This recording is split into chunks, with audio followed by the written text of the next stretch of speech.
అహ్మదాబాద్లో కుప్పకూలిన air India విమాన ప్రమాదంలో మృతి చెందిన వారికి సంతాపంగా నగరంలోని గౌతమ్ నగర్లో మాజీ కార్పొరేటర్ శివచరణ్ ఆధ్వర్యంలో కొవ్వొత్తుల ర్యాలీ నిర్వహించారు. తెలంగాణ విద్యుత్ పంపిణీ సంస్థలో ఖాళీగా ఉన్న 5,368 పోస్టులకు త్వరలో నోటిఫికేషన్ ఇచ్చేందుకు ప్రభుత్వం కసరత్తు చేస్తోంది. ఎన్పీడీసీఎల్లో 2,170, ఎస్పీడీసీఎల్లో 2,005, ట్రాన్స్కోలో 703, జెన్కోలో 490 ఉద్యోగాలున్నాయి. వీటిని బీటెక్, బీఈ, డిప్లొమా, ఐటీఐ అర్హత ఉన్నవారితో భర్తీ చేయనుంది. కల్దుర్కి గ్రామంలో కుర్మ సంఘం ఆధ్వర్యంలో నూతనంగా నిర్మిస్తున్న శ్రీ బీరప్ప మందిర శిఖరానికి నవధాన్యాలతో పూజా కార్యక్రమం నిర్వహించారు. బాల్కొండ మండలం కిసాన్ నగర్లో ఆదివారం గోదావరి జలాలతో దేవత విగ్రహాలకు అభిషేకం చేశారు. గ్రామ అభివృద్ధి కమిటీల ఆధ్వర్యంలో సనాతన ఆచారం ప్రకారం గోదావరి నుండి జలాలను తీసుకువచ్చి గ్రామంలోని అన్ని దేవతల విగ్రహాలను ప్రత్యేక పూజలతో అభిషేకం చేశారు.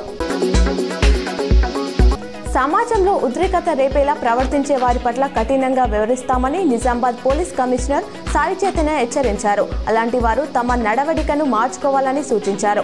అలాగే శాంతి భద్రతలకు విఘాతం కలిగిస్తే ఎంతటి వారినైనా ఉపేక్షించేది లేదన్నారు. ప్రధాని మోదీ 3 దేశాల పర్యటనకు బయలుదేరారు. ఢిల్లీ విమానాశ్రయం నుంచి మొదటగా సైప్రస్ కు వెళ్లారు. అనంతరం కెనడాకు వెళ్లి అక్కడ G7 సమ్మిట్ లో పాల్గొంటారు. అక్కడి పర్యటన ముగిసిన తర్వాత క్రొయేషియాకు వెళ్లనున్నారు.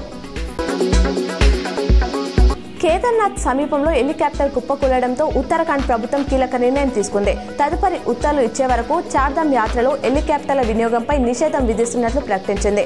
అటు ప్రమాదంపై సీఎం పుష్కర్ సింగ్ ధామీ దిగ్భ్రాంతి వ్యక్తం చేశారు. హెలికాప్టర్లో భద్రతపై ఎప్పటికప్పుడు రివ్యూ చేసేలా టెక్నికల్ ఎక్స్పర్ట్తో ఓ కమిటీని ఏర్పాటు చేయాలని ఆయన సీఎస్ను ఆదేశించారు.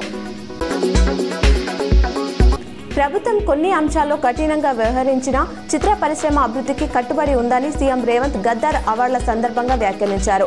హాలీవుడ్ అంటే అమెరికా, బాలీవుడ్ అంటే ముంబై అంటారు. ఆ రెండింటిని హైదరాబాద్కు తీసుకురావాలనేదే మా ప్రభుత్వ ఆకాంక్ష.